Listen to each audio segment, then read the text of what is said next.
Okay, the meeting is on live stream. We'll ask you some other parts of the faith. Like when we have the liberation theology born out of the experience of the people in South Africa. We have the feminist theology born out of feminist agenda and feminist expression of how they should understand how God deals with them, the feminist gender. We have different kinds of theology. We have the black theology. Okay. But our concern precisely in this course is about biblical theology. That is theology based on the Bible.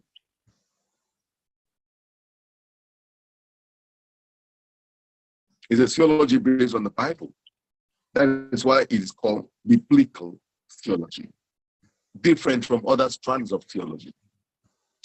We have different types of theology. We have theologies based on denomination. We have Catholic theology. We have Reformed theology. We have Lutheran theology. We even have theologies based on some other sect and some other points. We can also have theology based on books of the Bible, like Johannine theology based on John's literature.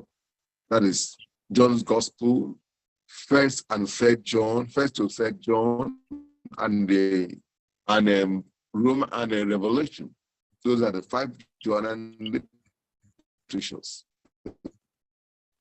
Call them Johannine literature. We can have Pauline theology. That is a theology based on books written by Paul or attributed to Paul. We can have Matthew theology, especially from Matthew's Gospel. What does Matthew say about particular aspects? We can have theology based on the prophets of the Old Testament, looking at each of the books. What is their theology? What is the understanding of God? But when we're doing biblical theology, we can even have Old Testament theology. And when we look at theology, what do the books of Old Testament speak about a particular aspect of theology? We're going to have New Testament theology. But in looking at biblical theology, we are looking at what Old Testament says about a thing and what New Testament says about it as a straight line rule. From, it's like sold a thread from Old Testament to New Testament seamlessly to find out what does New Testament speak about it. What does Old Testament speak about it? What does the Bible in general speak about it? Not just fragmentally or fragmented point of scriptures. So for your course, what will most important to you will be when we look at theology. What does Old Testament and New Testament, or what do Old Testament and New Testament speak about the understanding of God? How do these books understand God? And our experience is not being so much important in this biblical theology, but the leadership of the scriptures in this matter interprets a point of fragments. That is the thing that will come to our mind again and again. Let me say this again to you so that you understand it. That in biblical theology, what you consider as a source of theology is the Bible, the scriptures, not the lived experience of people. So, like when you are doing biblical theology, you cannot begin to give people questionnaire to find out what experiences are. No, you must come to the Bible first of all to ask, what does the Bible say about this matter? That's what we're going to do. Do you have a question? Yes, doctor. Okay. Doctor, based on the types of theology, like the black theology, what are they? What is it all about? Black theology is more about the liberation and things that concerns the African and the blacks and point of liberation and liberty, freedom from oppression, and also the blacks being known and being heard. Is a more issue of what we may call liberation theology, fighting for the liberation of the blacks. Okay. Yeah.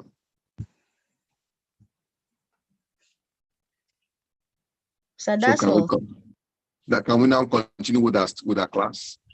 Yes, doctor. With our main concern. Our main concern is biblical theology. Yes, doctor.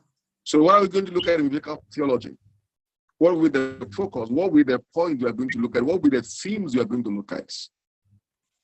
The first theme, T-H-E-M-E, theme we're going to look at is God.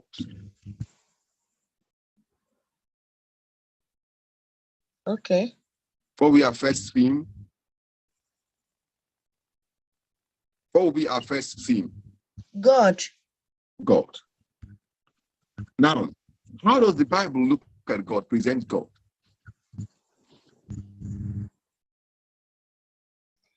The Bible presents God as number one thing, as the supreme, as the ultimate concern and ultimate reality. Okay. Now, look at how the Bible presents God. What does Genesis chapter 1, verse 1 say? In the beginning, what happened? God created heaven and earth. Who is the first person to be talked about in the Bible here? Is God. God. So, in the biblical point of understanding, theology is about God. God is a primary issue and primary concern of scriptures.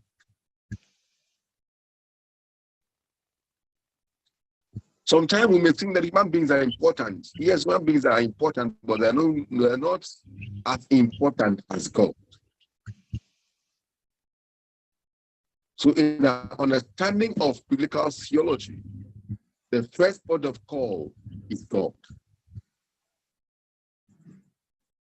Okay. And so we'll ask, like the catechism will ask in some shorter catechisms of Westminster, catechism of faith, ask, who is God?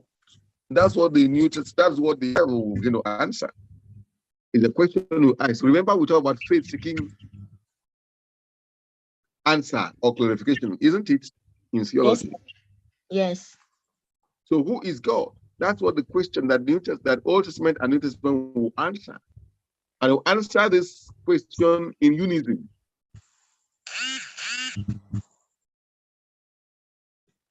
When we look at scripture from Old Testament, we discover that the first thing we notice about this God is that this God is.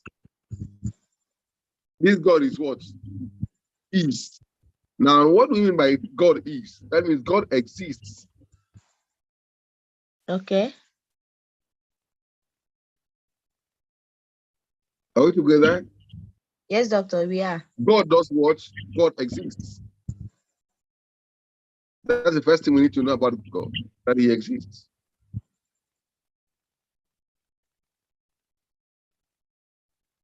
Whoever comes to God must believe that he exists.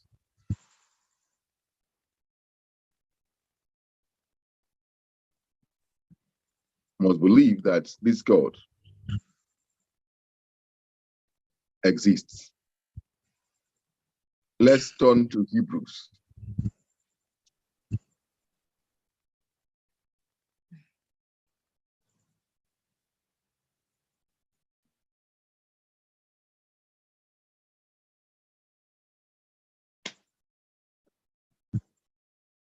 Now, this God exists. Whoever comes to him must believe that he exists. He is the reward of them that diligently seek after him.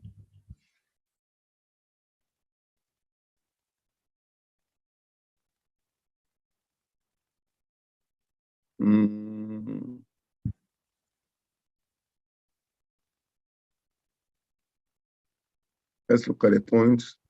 There's a text in New Testament that says that God is, that God exists. And that is the rewarder of them that diligently seek after him.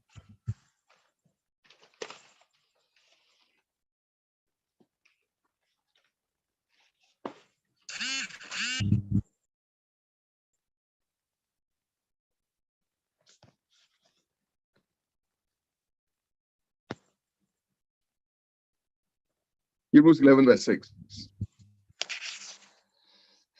Without faith, it is impossible to please God, because whoever comes to God must believe that he exists. That's Hebrews 11, verse what? Verse 6. So the first thing that theology will tell you is that God does what? Exists. So biblical theology does not come from a perspective of atheism, but comes from a perspective of theism, that God exists. We must know that. We must understand that. We must believe that. And so this is also in agreement with Genesis chapter 1, verse 1, that in the beginning, what happened? God. Who was there in the beginning? God. So he exists. You cannot come to God without knowing that he exists. It does not make sense that your Hebrews 11, verse 6 must be of great importance. So you come to him knowing that he exists. He's the reward of them that diligently seek him. Whoever comes to him must believe that he is.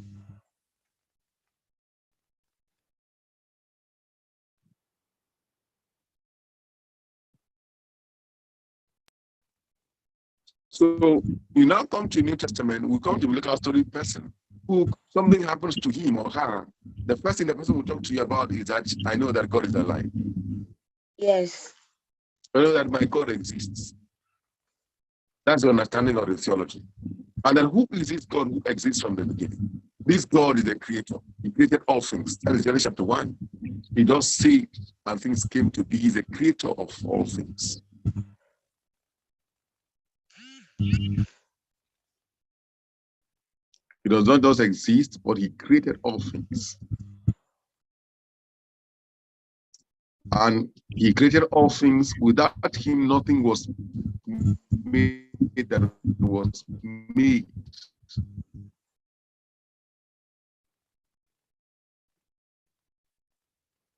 And John chapter 1 will say later on, in whom we live, we move, and have our being, as Paul will also say later on also. When Paul went to Athens. So the first part of call in biblical theology is to look at God. But studying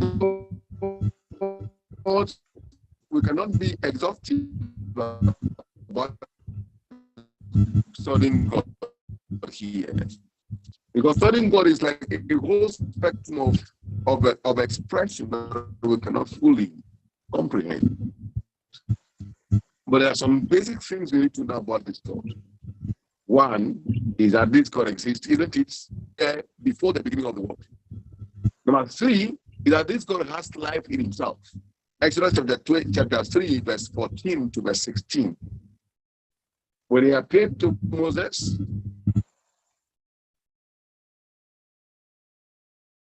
asked him, what is your name?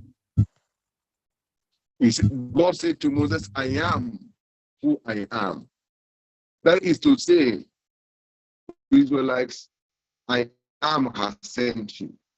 And God said to Moses, say to Israelites, the Lord, the God of your fathers, the God of your father Abraham, Isaac, the God of Isaac, and the God of Jacob, has sent me to you.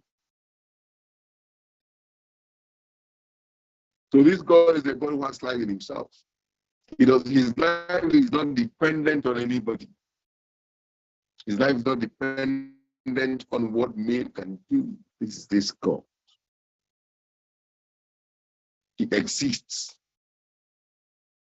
He has life in himself.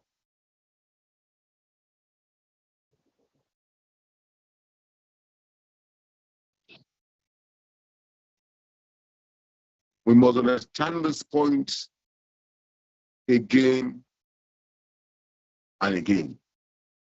This God exists. The other thing we need to understand about this God is that this God lives in relationship with the things he created. He not just create things and leave things like that. He lives in another relationship with them. That's why God made human beings in his image and after his likeness in the Old Testament. And you notice that in the New Testament, this God came down to live with people because he has a relationship with them. In Jesus, whom he called Emmanuel, God with us. We must understand this issue of biblical perspective of God. Because if we don't understand it this way, then we make a big mistake as people.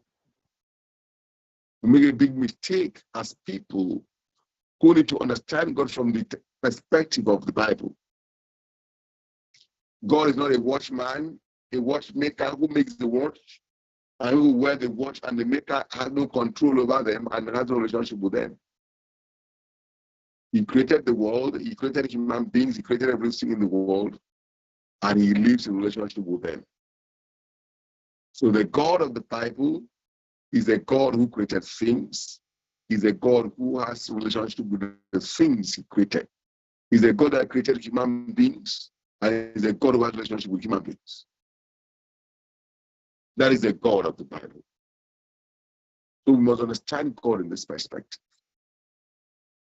We're not going to the attributes of God because of time constraint, but primarily we must understand that the God of the Bible is a God of relationship.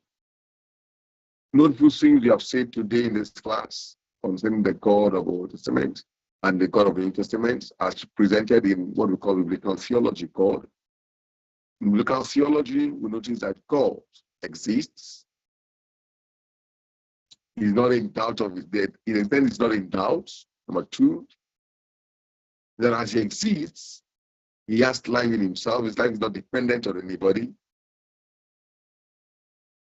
We also notice that as he exists, he is the one that created all things. Number three. And then even in the creation of all things, he has relationship with them. Number four. This is the God of the Old Testament and New Testament. And the God prayed to us in biblical theology. In the next class, we'll look at other dimensions of biblical theology that deals with God and his relationship with human beings. Good night, and God bless you.